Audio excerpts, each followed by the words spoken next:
Assalamualaikum warahmatullahi wabarakatuh. Hari ini saya akan menjelaskan materi tentang diet saluran pencernaan bagian bawah untuk memenuhi tugas mata kuliah kuliner diet. Sebelumnya, perkenalkan, nama saya Rizka Putri Nabilah dengan NIM 221041045. Saya dari Sater Gizi tingkat 2 semester 4. Dimulai dari pengertian diet. Diet saluran cerna bawah merupakan jenis diet khusus untuk mengatasi masalah atau gangguan pada bagian bawah saluran pencernaan, yaitu usus halus dan usus besar. Diet ini bertujuan untuk memperbaiki fungsi pencernaan, mengurangi gejala yang terkait dengan gangguan saluran cerna bawah, dan memastikan asupan nutrisi yang adekuat. Sistem pencernaan bagian bawah dimulai dari bagian tengah usus kecil, usus besar, dan anus.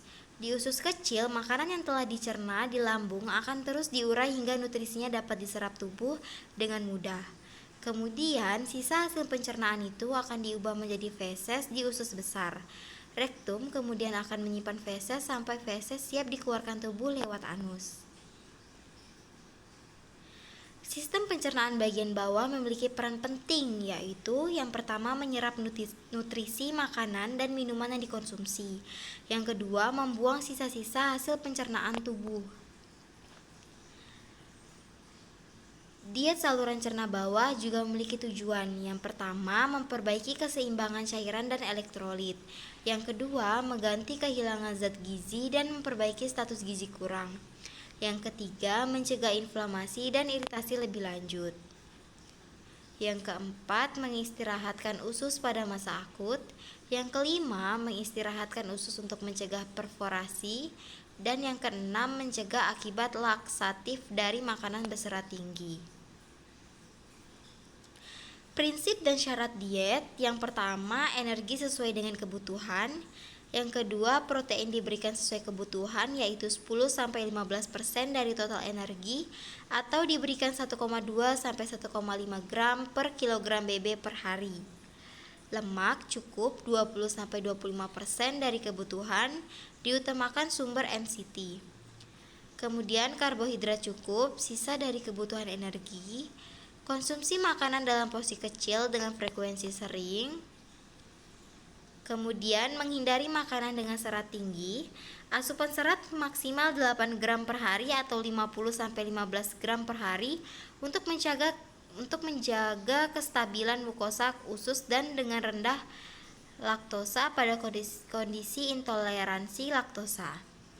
Kemudian menghindari produk susu dan daging berserat kasar, makanan yang berlemak dan makanan yang menimbulkan gas. Suplementasi folat, B6, B12, kalsium, dan vitamin D. Kemudian pada fase akut pasien dipuasakan dan hanya diberi nutrisi parenteral. Bila fase akut teratasi, pasien diberikan diet bertahap mulai makanan cair atau cair jernih bila divertikulitis. Bila gejala menghilang, makanan ditingkatkan dari lunak hingga makanan biasa. Hindari makanan yang banyak mengandung biji-biji kecil seperti tomat, jambu biji, dan stroberi karena dapat menumpuk pada divertikular. Contoh bahan makanan karbohidrat yang dianjurkan yaitu bubur disaring, roti dibakar, kentang dipure, makaroni, mie bihun direbus, biskuit, crackers, tepung-tepungan yang dibuat puding atau bubur. Yang tidak dianjurkan yaitu beras tumbuk, beras ketan, roti whole wheat, jagung, ubi, singkong, talas, kek, tarcis, dodol, tepung-tepungan yang dibuat kue manis. Untuk protein hewani yang dianjurkan yaitu daging empuk, hati, ayam, ikan digiling halus, telur direbus, ditim, diceplok air atau dicampur ke makanan atau minuman lain.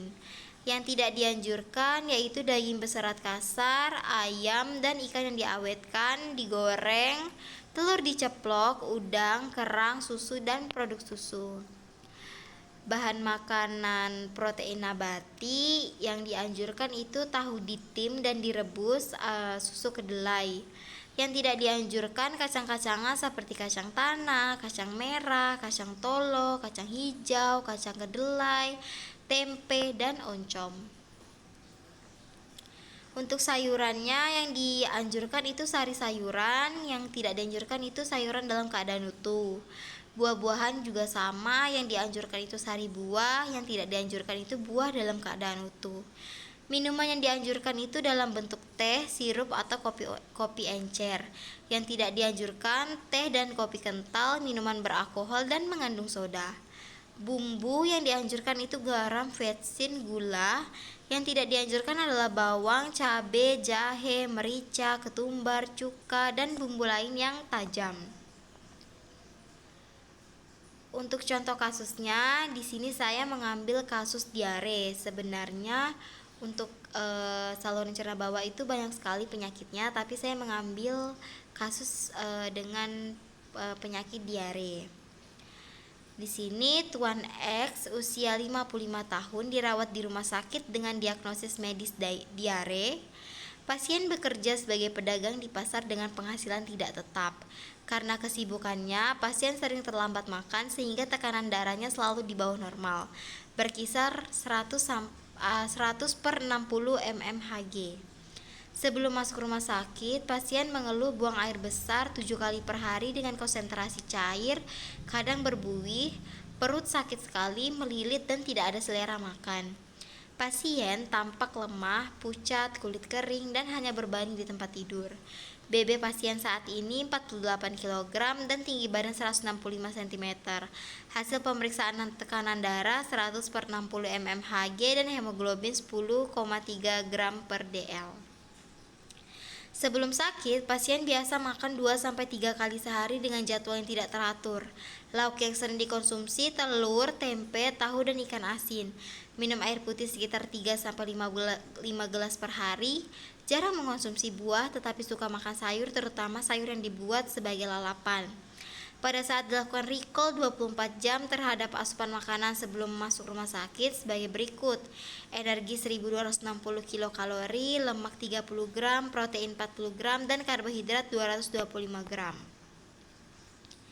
Untuk contoh menunya, di sini saya mengambil makanan paginya itu bubur ayam yang terdiri dari beras, telur rebus, dan ayam cincang. Kemudian diberikan susu yang terdiri dari susu cair dan gula pasir. Untuk selingan paginya, saya memberikan kue talam pisang yang terdiri dari tepung beras, santan encer, gula pasir, dan pisang. Untuk makan siangnya, saya berikan nasi tim yang terdiri dari beras, kemudian rolada ayam yang terdiri dari ayam cincang dan telur, tim tahu yang diberikan dari tahu, sop sayuran yang berasal dari sayuran, kemudian buahnya itu buah pepaya. Untuk selingan sorenya, saya berikan susu yang terdiri dari susu cair dan gula pasir. Dan untuk makanan sorenya itu saya kasih nasi tim yang terdiri dari beras, kemudian lauknya saya berikan semur tahu dan daging giling, sayurnya saya berikan tumis labu siam, dan buahnya saya berikan pisang ambon. Mungkin itu saja yang dapat saya jelaskan tentang diet saluran cerna bawah beserta contoh kasus dan contoh menunya. Jika ada kurang lebihnya saya mohon maaf dan saya ucapkan terima kasih. Assalamualaikum warahmatullahi wabarakatuh.